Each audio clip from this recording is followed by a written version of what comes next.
All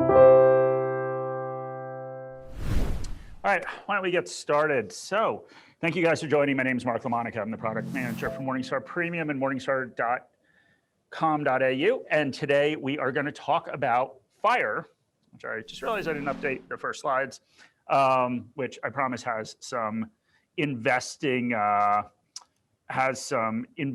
implications as well. So yeah, let's get started. So the other thing is, if anyone listens to our podcast, you can tune into that, and we have a competition around getting tickets, free tickets, or heavily discounted tickets to our conference. Now, I think our conference is going to be delayed and be put in February, but still, listen to that if you would like discounted tickets. Okay, a couple of housekeeping items. So, number one, anything you hear today is general advice.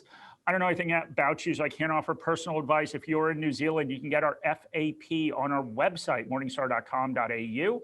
And the New Zealand regulatory authorities encourage you to go talk to a financial advisor if you would like personal advice. So first one. The second thing is questions would be great. So please send through any questions you have. I think it makes I think it makes it more entertaining for everyone, hopefully.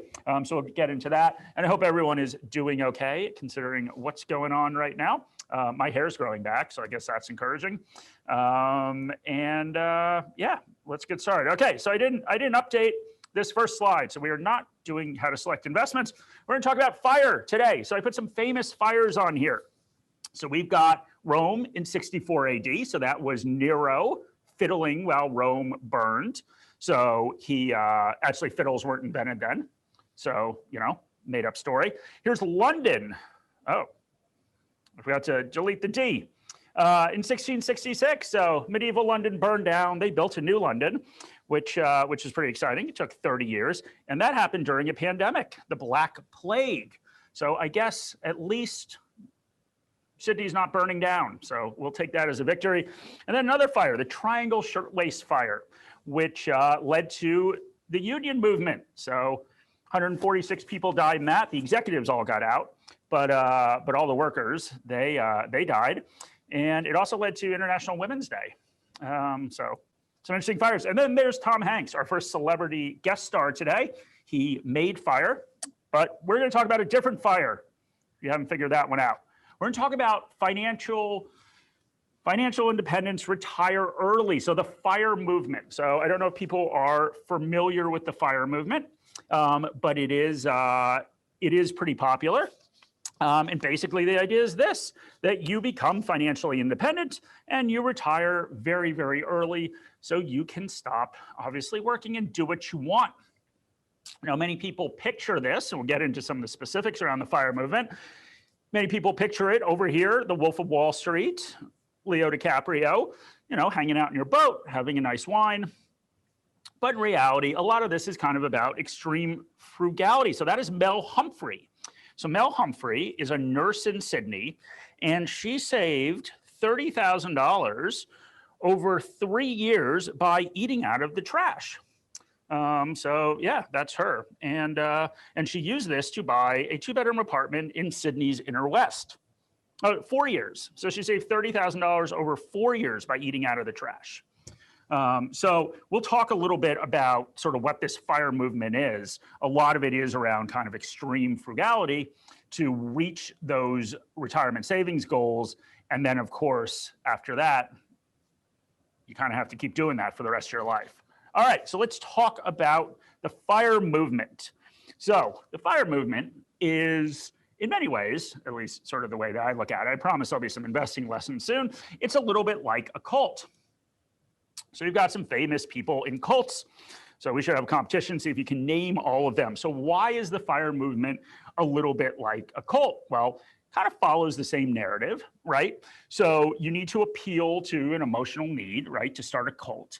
Now, the FIRE movement appeals to this need of being independent, right? So you are no longer have to worry about your boss, worry about your job. You are financially independent. And that's something that's attractive to a lot of us, that, you have the ability to do what you want.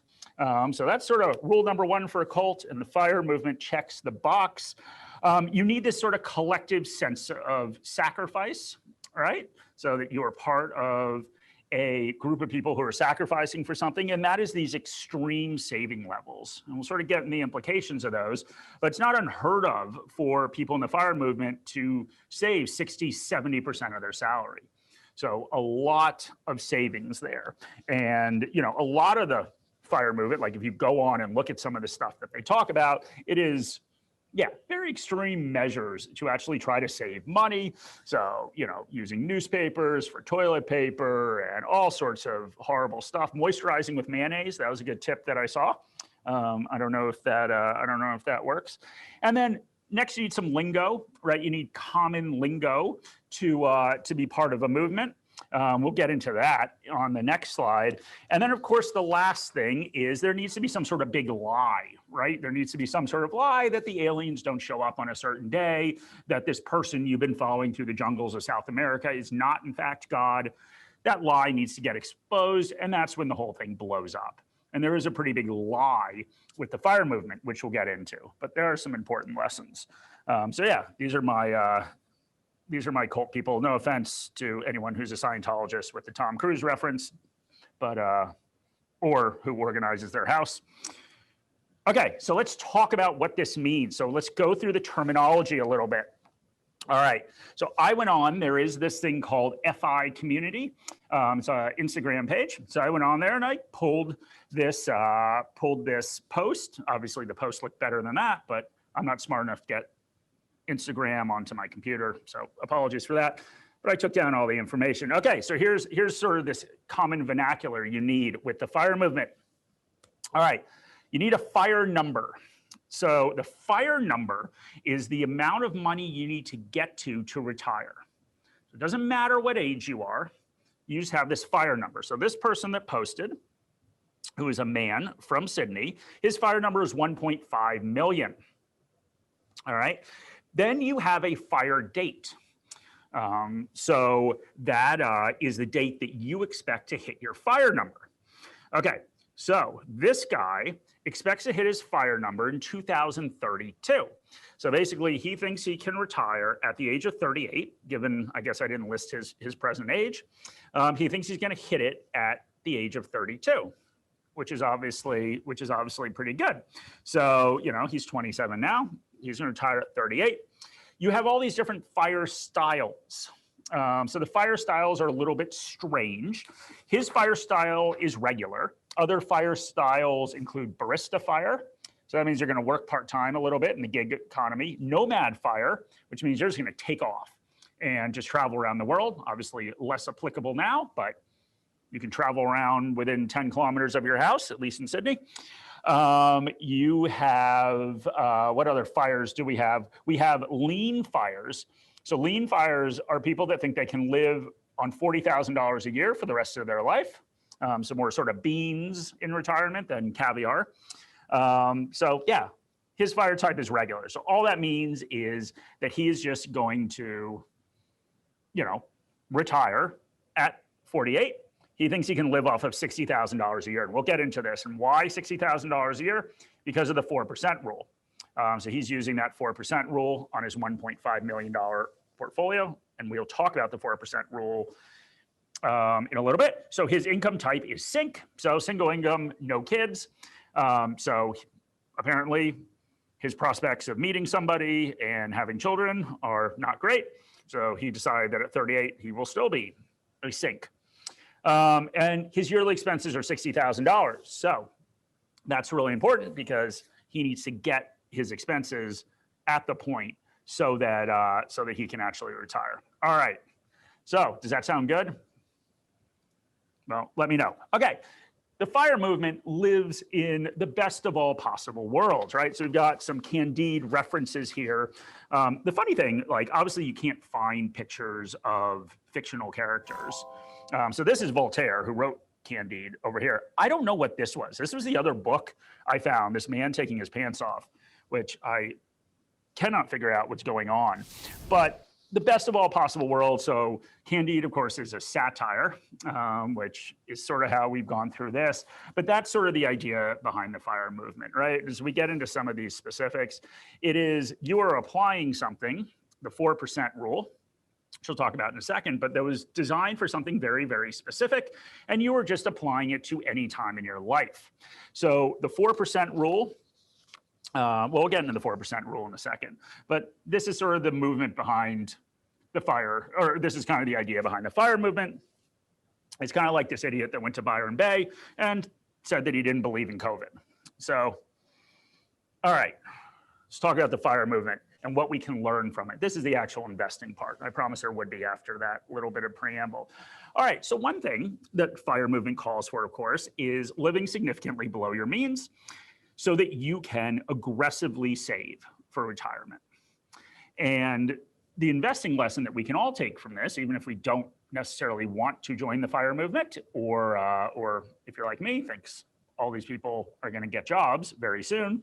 But the lesson you can take is that we concentrate on returns a lot as investors, but that is not the only input into actually achieving our goals. So some more time should probably be spent on other inputs. So if people remember the portfolio construction, goals-based portfolio construction webinar that we did, we talk a lot about what are the inputs that you need in order to create a goal. Now, all of those inputs, of course, this is all math. This is the time value of money formula where you're recalculating that required rate of return. Any of those inputs are going to impact how much you have in the future. So let's do a little example here. So let's say you make $75,000 a year. You've got no retirement savings. You have 30 years until retirement. You're saving 9.5% every year into your super. We're not counting taxes here. Let's just say you're saving 9.5%, and you're making monthly contributions. All right, so if your salary doesn't change for the rest of your life, you end up with $701,000 in 30 years. So pretty good if you get a 7% return. But let's talk about all the different inputs into this. Talk about the implications if you're an investor. All right, if you get 1% more return a year, so if you manage to get an 8% return, you end up with $845,000. And that's what a lot of people think about with investing, and returns are very important, right? So that's why everyone's sitting around at the barbecue with their mates talking about this share and that ETF, and really concentrating on the investments. But there's some other things that can also impact you. All right, let's say you retire a little bit later. So in this case, you're retiring in 32.5 years. Well, that gets you up to $850,000. So same kind of time frame with that 1% return. Let's say you save a little bit more. So 2% more in savings. So you save 2% more of your salary. So if you do that, you end up with $847,000. So one thing the FIRE movement can teach us is that they are doing two things here with what with sort of the approach they're taking, even if they don't all necessarily know what they're doing. They are living a lifestyle that is extremely frugal so they can very aggressively save. And this does two different things for us. Number one, they're taking advantage of time. So they're trying to get as much savings in, trying to do it as early as possible. So the amount that you save and the years that you have to save are both really, really important. The other thing they're doing is they realize that one of the biggest implications, of course, with planning any sort of retirement is that you are trying, of course, to reach a number that will support a lifestyle. So that lifestyle matters. So this extreme saving that they're doing is lowering their lifestyle. So a lot of us fall victim to lifestyle creep. Just the fact that if you get a raise, you go out and just increase your spending by the amount, and then it's very, very hard to dial that back, right? It's very hard for us as humans to give anything up. It's a lot easier if we don't actually let ourselves have it in the future. So, or have it in the first place. So that is another important consideration that we can learn from FIRE. So just remember that depending upon your situation, that all of these different levers matter more and less, right? So if you are young, the worst possible thing that you can do, and if you're any age, basically, and you still have a little bit of runway until your goal, the worst possible thing you can do is delay savings because you're never going to get that time back. But then as you start to get older and closer to your goal, the driver, you no longer have time. You no longer have the ability to save and increase your savings. I mean, you can, but it is less of an impact. Then the big thing becomes return. So it's just interesting thinking about sort of where you are in relation to your goal and what are the different levers you can actually play with there. Okay, so the rule around, or the FIRE movement has set themselves around this 4% rule. And we'll spend some time talking about it. But the basic premise is this. As soon as you hit that 4%, as soon as you can live off of 4% of your portfolio, you just retire. So it's sort of the beauty of this movement, that it's like very simplistic, right? Anyone can understand this, and anyone can understand how to calculate this. So how to calculate that FIRE number. If I can live off of $40,000 a year, I need $1 million. Pretty simple. So anyone can figure this out. And it's sort of this goal that as soon as you hit it, you just quit, which is nice. It's simplistic. But let's talk about what the 4% rule is, because a lot of the rest of this, the lessons that are coming, are going to be based off of this 4% rule. So there's this guy, Bill Bengen, and he was a financial planner in the US.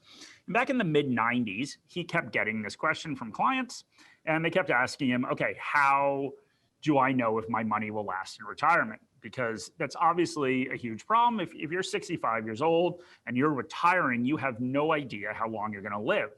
So it's very difficult for you to figure out if your money is going to last and how much you can take out each year. So he was trying to solve this very specific problem. Now, this is a very different problem, being 65 and retiring, than being 38 and retiring, because you're going to live longer at 38, most likely. But anyway, so he went back and he looked at historic market returns. So he looked at returns between 1926 and 1992, so a couple of years back from when he did this, and he came up with this 4% rule, saying, under every return scenario for stocks and bonds, every return scenario on a 60-40 portfolio, 60% in equities, 40% in bonds, your money will last for 30 years. So you won't run out of money for 30 years. And he said that 65, 30 years is a safe time horizon, because chances are you're going to die by the time you're 95. So that's the idea behind the 4% rule, and that is the problem he's trying to solve. He's not trying to solve how a 38-year-old can retire for 50 plus years. So it's been bastardized a little bit by the FIRE movement. But let's dig into this a little bit, some of the different implications. All right. So one of the things that the 4% rule is designed to protect you from, which we've talked about a lot on this, is sequencing risk. So sequencing risk, and why he went back and he looked at every return combination for stocks and bonds between 1926 and 1992, is he wanted to try them all out to combat sequencing risk. Now, sequencing risk means that as you approach retirement or any goal, or just get into it, so basically when you're shifting from saving a bunch and putting it into your portfolio to pulling money out of your portfolio, the problem is that if you have negative returns, it can have a hugely adverse impact on the outcomes you have. So in this case, what it means is you'll run out of money quicker. And the reason for this, of course, is the fact that you are no longer putting anything in. You are instead selling stuff and pulling it out, right? So you're selling your assets at low levels and you're pulling money out. That money you're pulling out, of course, does not have the opportunity to grow in any sort of market rebound.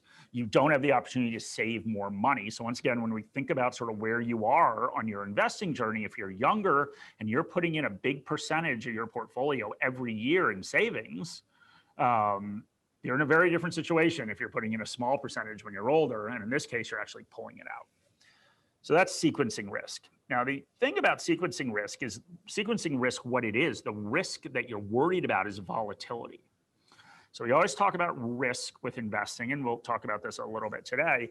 The risk that people always talk about is volatility. And so what we like to say is that if you have a longer time till you're reaching your goal, 5, 10 years at least, then volatility really shouldn't be a risk. It's a behavioral risk because you could do something dumb based on volatility, but you have time for your portfolio to bounce back. Problem is you don't have time when you get closer to retirement. Now, volatility is why people tell you that you should invest in more defensive assets as you approach your goal. Because what you're guarding against there is that volatility. You're guarding against a GFC scenario where the market falls a lot right before you retire or right after you retired. Same thing, you're guarding against like a year 2000 .com crash where the market went down 50%. or 80% of it is the NASDAQ. So that's why they tell you to move more into defensive assets. So, and we'll get into the implications of that, but that's a really important point. Now, just to illustrate this, we have 5 different portfolios that we provide as part of Morningstar Premium, from conservative all the way up to aggressive. Now, the mix between those is between growth assets and defensive assets. So defensive assets have less volatility and lower expected returns, which we'll get into. Growth assets have more volatility. So our investment management team, when they put out this thing, they look at 2 different things: the probability of a negative return in any single year. So, blank slate, start of a year, what's the probability that you're going to get a negative return? And then the number of negative return years in a 20-year period. So you can see when we're in conservative, when we only have 15% in growth assets, so think stocks, infrastructure, listed real estate, stuff like that, defensive assets, bonds, and cash, basically. So we have, or it is forecast by our investment management team, 9.5% chance that you're going to have a negative year. We go out to aggressive, where we're up to 90% in growth assets. There's a 25% chance, and this is, of course, based on historic data.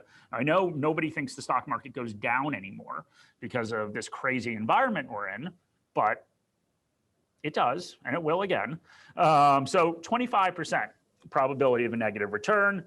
And once again, you guys can probably figure out some of the math and how it works on these. But that means, every 20 years, your portfolio is going to go down 5 of those years. So this matters very little, as we said, if you're a very long-term investor. That goes down 25% of the time, like, big deal. Doesn't matter, because I've got a 20-year period. So if I get 5 down years, not a big deal. This matters a lot if you're about to retire.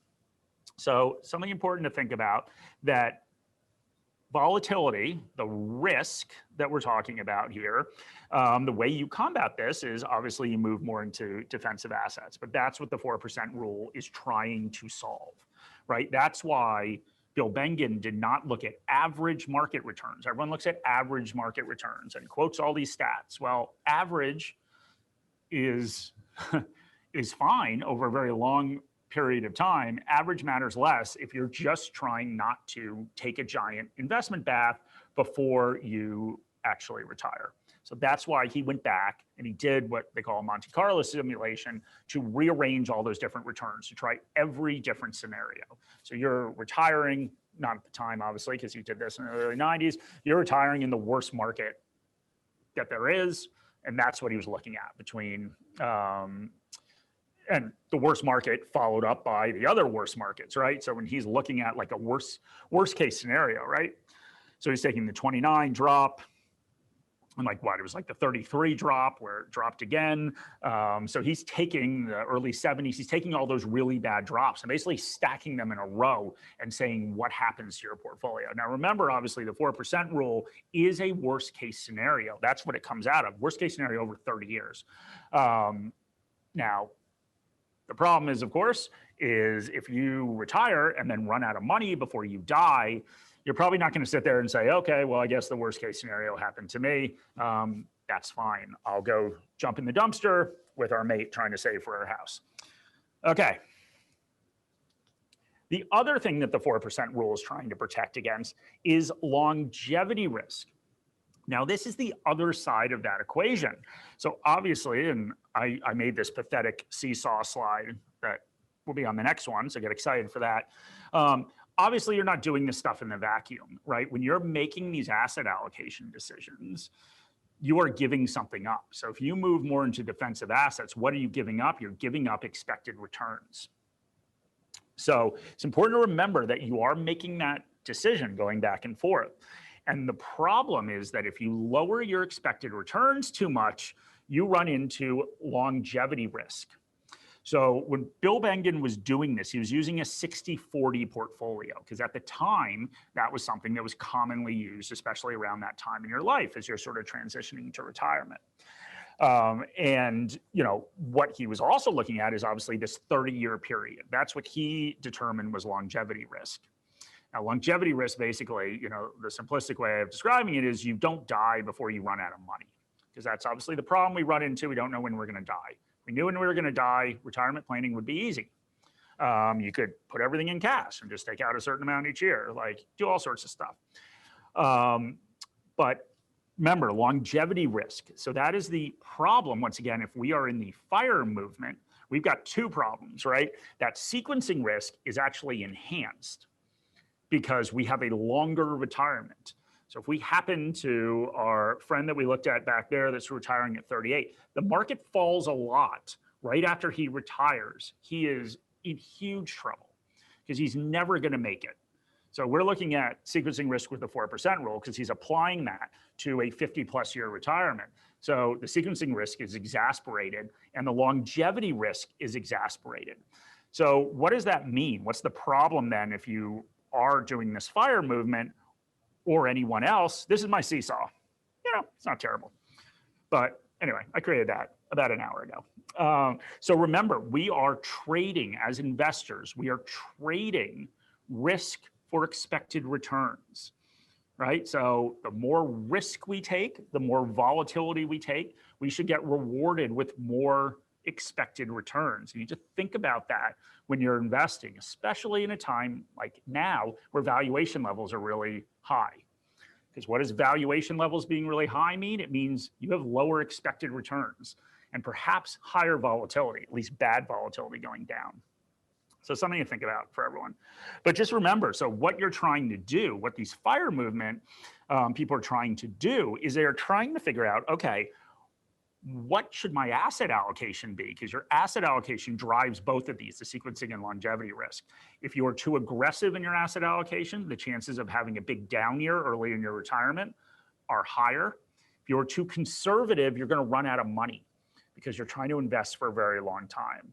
Now, there's this little saying in investing now that, you know, the 80-20 is the new 60-40, basically saying, okay, you need to take on more equity risk, have 80% equities, 20% fixed income. And that's fine. There's lots of reasons why that, that makes sense, but just remember that that volatility is going to increase. So you are increasing that, that sequencing risk that you have if you go into more of an equity focused portfolio. So what do you do about this? I mean, I guess we should talk about that for a second. What are some of the ways you can do about this? Well, if you think about, if you sort of think about volatility and you think about what you're actually trying to protect from, and we've talked about this on other ones. So one thing to do is to hold cash. Now, those defensive assets, and I know everyone's sitting there now saying you don't get any money for cash, and that's true, but you do get a positive that there will be no volatility. Now, with inflation, you're obviously going to lose purchasing power over time, but cash is something, unlike bonds. Bonds can be volatile. People always think that they're not. If we have a huge interest rate move, they can be very, very volatile. So holding cash is one thing you can do. That's sort of the idea behind this bucket method that we go through, right? So for those that didn't tune into that one, basically just means that, you know, a simple 2-bucket approach is you hold cash, you know you're going to take money out of your portfolio, you hold 5 years worth of cash or 3 years out of cash, whatever you feel comfortable with. Because then if the market is bouncing around, just like a younger investor, you don't have to sell. You just take money out of the cash. So that's one way that we can deal with this. The other way we can deal with it is trying to, and once again, this is sort of the one we did last Thursday, this is the idea of you know, living off of passive income. So basically, instead of selling things in your portfolio, you are trying to live off of income from your portfolio. The reason that that helps with volatility in a real world sense is because you, once again, don't have to sell anything. Now, you need to be very worried about the sustainability of your dividend. If we are in a huge, we go through a big recession and a big economic event, you have to be very worried about that. We saw that last year. But in theory, right, if you are just living off of your income and you don't have to sell the principal, so share prices can bounce around as much as they want, you don't care as long as that dividend is still being paid. And if there's a way you can do a combination of the both, right? You can have cash, you can have dividends feeding that cash, and then that's going to cover your withdrawal rates, hopefully, that could be an opportunity for you to try to combat this volatility. Now, everyone is different, but this is why it's really important to understand the different risks that you are trying to deal with, rather than, I'll call a lot of them misinformed, rather than this FIRE movement where you're not thinking about anything but this 4% rule because it's a rule and you don't understand why that rule was put in place. You don't understand the parameters around it. What we're trying to do obviously is foster understanding here so that you can say, what is the actual risk and what are ways that I can combat that? So, getting a part-time job is barista FIRE thing. Phasing into retirement is also a way you can do it, right? Because even if you have a plan to sell off part of your portfolio, if you're still making some money, okay, there's things you can do then to not sell. The worst thing in investing, and basically almost all of the investment advice that's out there sort of boils down to one thing: is do not sell when you don't want to. So from a behavioral standpoint, do not sell when the market falls, hang in there. From a practical standpoint, do not put yourself in a situation where you have to sell investments because you need cash. That's why you have an emergency fund. That's why we worry so much about sequencing risk. All of it is don't sell when you don't want to. And when you don't want to, remember, is when valuations are low. All right. Okay, so we've got, we've got some good guesses. Okay, we'll get into the guesses. I think somebody got everybody right. All right, so let's talk about the next rule. Once again, based on this, just retire whenever you get to 4% thing. The interesting thing about investing, there's this Bill Miller quote that I like that talks about this. So I paraphrase it here, is that all the data you have is from the past, right? So all this stuff we talk about, all this, what Bill Bengen did, he went back and looked at past data and said, okay, well, I looked at a pretty good time period, 1926 to 1992. I'm just going to assume the future is going to look like the past. We all do this, right? We do it in good ways or more positive ways, where we look at long-term average market returns. Then we do it in horrible ways where we just say this thing went up 100% last year. It definitely is going to go up 100% again, and you chase performance, which is a really bad idea. But either way, all we look at in investing is the past. All financial statements for companies, none of it matters except for a clue into the future, right? So remember, you are buying a share, you are buying a company, you're buying an ETF that holds shares. All of that is for the future. So you don't really care what the company did in the past. It doesn't matter what the company did in the past. So nobody's going to sit there and talk about, oh, well, 5 years ago, this company did great. Well, it doesn't matter. It matters what they do in the next 5 years. So all of this data, everything that we're looking at, every financial statement, everything that's happening this month, when the earnings come out, that's all the past. And it's kind of irrelevant, except for as a clue into the future. So, all right, let's talk a little bit about the past and now. So I know I've said this before, but it's worth repeating. So Bill Bengen, when he came up with this 4% rule that the FIRE movement's relying on, went back, once again, between 1926 and 1995. So I took the 10-year US Treasury yield. So the average, I just averaged it out, looked at what it was every year, 15%. Wow, those numbers are definitely not right. Okay, hold on. Look at this. Oh no. I'm going to update the numbers on the fly. This is going to be very exciting. Okay, so 10-year average, 15%. I was like, wow, that's very high. 5.12%. And now is like 2 weeks ago, 1.35. Look at that. Okay, back up there. So going back and looking at the 10-year US Treasury yield between that period, a little over 5%, not bad, right? So if I'm a bond investor, US Treasuries, so risk-free in terms of getting my principal back, I'm getting 5% a year. It looks really good right now. What am I getting now? Nothing, right? 1.35% for 10 years. So not looking as good. If I go back and I look at the S&P 500 PE ratio, so I took the average monthly PE ratio. So at the beginning of every month, between 1926 and 1992, I went back and looked at it as 14. We're up over 38 right now. So because as investors, we are focused on the future, and I alluded to this before, we need to be very clear that the 4% rule was designed at a very different time. And valuations matter. So I'm not saying that the stock market is going to fall off a cliff and go from 38 to 14, but you do have to realize that a lot of the returns we're looking at, so the same people will sit there and they'll say, no, it doesn't matter, I'm looking at average returns. Well, you know what was baked into those average returns between 1992 and now? Well, what was baked into them was going from a P ratio of 14 to 38. That added to returns, right? So it's very important to not sit there and say, I'm going to look at average returns and not take into account what has happened with the PE ratio.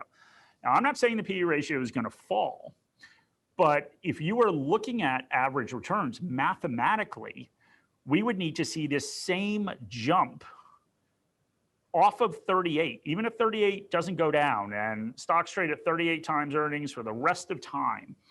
Even if that happens, we still need that same jump to occur to hit the same average returns, assuming dividends are the same, which they're not because they're lower, assuming that economic growth is going to be the same between 92 and now and the next 30 odd years, 29 years. So just remember what's baked into these averages. So I wouldn't be that confident retiring at 38 right now. Unfortunately, I would need a time machine to go back and do that. But yeah, just remember that that's an implication of what's happening. All right, one more slide, and then we can get into questions. I'd leave more time for questions. Okay, taxes matter. So here's the other problem that the FIRE movement's running into, and this is what we should all think about. Now, I can't give tax advice, even if I wanted to, because I'm not very good at it. But also, obviously, taxes are very, very personal. But one thing is what the 4% rule looked at. Now, this was in the U.S., but it looked at tax-advantaged accounts. So just like super is here, right? There are a lot of advantages from a tax perspective to having your money in super. Now, that's, of course, what Bill Bengen was looking at. He was looking at not super, but sort of the U.S. equivalents. So whether it's 401k, IRA, it was a little more simplified back then before Roths. But anyway, I'll start talking about U.S. stuff. Taxes matter. So if you retire at 38, your money's not in your super, right? You may have some money in your super, but you can't get at it. So you have saved in a taxable account, which is fine. The problem is that you're paying higher taxes than you would in a super. So you are still getting, forced capital gains from ETFs and managed fund distributions. You are getting capital gains when you sell anything to fund this 4%. You are paying dividend and interest taxes. So also something that's really important. So just remember that taxes matter. I think people lose sight of that. The other huge thing you're doing, of course, is if you give up working at 38, you're giving up a lot of years to actually put money into your super. So something to think about. So obviously, I think very highly about the FIRE movement. But I think it's good, and the reason I sort of wanted to use it today is because I think it's illustrative of the different things that we need to consider as investors, and it's also really illustrative of why it's important to understand something, not just quote unquote know a rule. So yeah, that's a sort of dive into the 4% rule and the FIRE movement. Let's get into these questions. Okay, so we do have, I don't know how to get, okay, so we've got a guess on who all the people were. So Tom Cruise, yep, jumping on the couch. Manson, of course. Crazy Trump supporter, yeah, that crazy guy with the horns. That was him in the Capitol. David Koresh, Jim Jones, and Marie Kondo, yep, the organizing queen.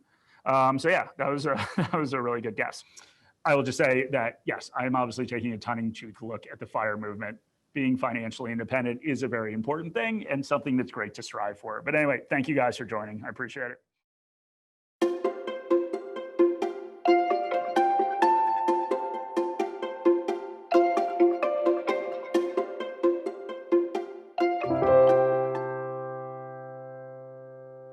Any advice in this video is general advice prepared by Morningstar without reference to your financial objectives, situation, or needs. You should consider the advice in light of these matters and any relevant product disclosure statement before making any decision to invest.